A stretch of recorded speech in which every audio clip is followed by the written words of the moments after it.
This is Haptic robot team, final testing results. I'm Rakan Al-Nazi. I'm Joshua Dufek. I'm Tommy Filippini. Chris Hernandez. I'm Logan Schubert. Alright, so here we have our design requirements summary. So first off, we have our customer requirements. We need to have a lightweight design, needs to be user-friendly, stiff, accurate, needs to have 3D motion. We need to reduce backlash and friction, and we need to have a set speed given by our client. For engineering requirements, we want to decrease the link weight to a target of about 7.5 pounds for all 3 links. We want a factor of safety of at least 1.75, an end effector force of 20 newtons. We want to reduce the torque resistance to less than 1 newton, end effector speed of 1 meter per second, and a max rated power of 100 watts. So, to do that, we created 5 experiments. These are our experiments and their relevance to the customer and engineering requirements. And here's our detailed testing plan. So our first experiment is weighing the robot. So we're going to take the weight of all links within SolidWorks, and they need to add up to no more than 7.5 pounds. We're going to test the backlash of the robot. It needs to be non-sensible to human touch. We're going to do an FEA, so it's going to focus on the weakest link of the robot, and again, needs to be no greater than the minimum factor of safety. We're going to test our output force, and we need a maximum output force of 20 newtons, and the speed of the robot needs to be a minimum of 1 meter per second. Okay, so diving into the testing plan, the first experiment that the team did was the weight test, which focused on the weight of the links of the robot, which are the main components that are affecting the weight of the robot, basically. This experiment was done in SolidWorks. For link 1, the base link, the weight was the maximum of all the links, and it came out to 3.07 pounds. And then the second link, we have the cylinder rod, the connector piece, and as well as the U-bracket, and it came out to 0.6 pounds. The third link is cylinder rod, connector piece, handle, all together, adding up to 0.53. And so we have a total weight of almost 20 pounds.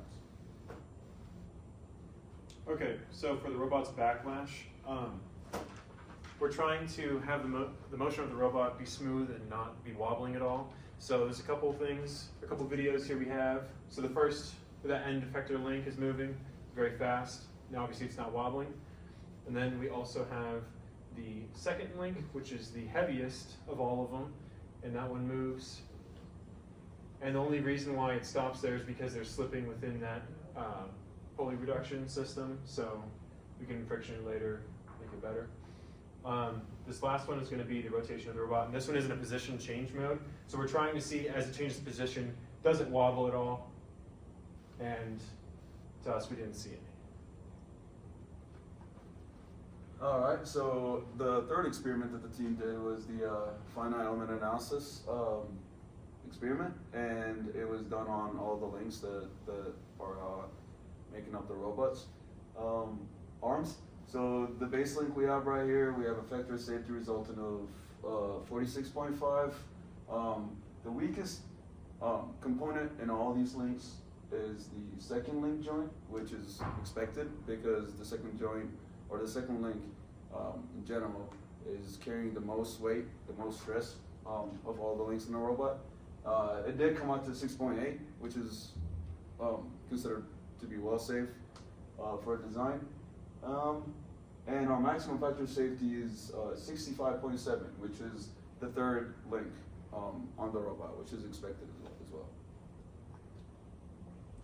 And then for our fourth experiment, we decided to do a force output analysis. This is done by setting the motors into a velocity mode, running roughly about 2,500 RPM. And we attached this bag with a water bottle, which weighs about 2.5 pounds, which converted to newtons, that reached about 12 newtons for our actual output force. The client requirement was 20 newtons, but our robot failed around 15 newtons. And then for here we have the speed analysis or speed experiment. So we're trying to look to see if each motor can actually output a speed of up to 1 meter per second. We did do math behind this. So all we did was we took the rotation of the motors in rotations per minute, and we multiplied that by the shafts that they're first connected to, which is 8 millimeters, and we found the circumference and basically found how far are those circumferences, or how many circumferences there are per minute, divided that by minute to find seconds, and it came out to 1.047 meters per second. So the motors are capable of putting out the meter per second challenge. It just all these motors just have different weights associated with them, so that's why there's either some slipping that either prevents that, or some of them actually do meet it and they're almost too fast.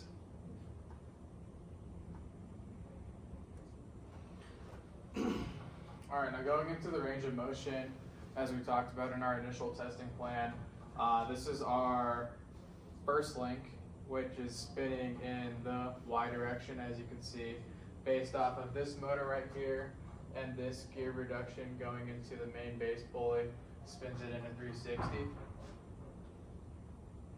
So this is our second link. You can see right here that this is the second link arm. So the way that one's ran is by this motor over here going into the reduction, and then that also goes into this pulley right here, which helps it go up. And then going into the third link. Third link is the very arm. This is in a position movement. The other two were in a velocity movement. So this is a position movement for the first link, or third link, and this shows all of them that they meet the range of motion requirement that we were asked for. These are all based off of rubber bands, as you can see in like the second link video. Had a little bit of bouncing to it, but yeah, this is just proving that all of our links prove that it has a good range of motion. Now going into our client requirements, from what we have calculated and tested on, we found that we met all of our client requirements when it comes to it being lightweight, user-friendly, stiff, accurate, 3D motion, basically all of our client requirements. We haven't gotten client acceptance yet, haven't been able to get to them yet. And then going into our engineering requirements, kind of the most important ones. We passed all of them when it comes to decreasing the link weight, which we saw in experiment 1, that came up to 4.19 pounds. Factor of safety, calculated to about an average of about 6.5. Our end effector force is the one engineering requirement that we didn't meet. Going into our engineering requirement number 4, which is the torque resistance, we met that requirement at 0.0 Newton meters. And then going into engineering requirement 5, end effector speed, all of our motors and links moved in a good position, measuring that value to about 1.047, and then going into our max rated power, while looking at the robot and how the voltages was set up for the movement of the robot, we found that our calculated value was 65.25, meeting all the requirements besides one, which is the end effector force. And this is just a quick look at our QFD with our technical requirements and our technical targets and customer needs and our engineering technical requirements. Thanks.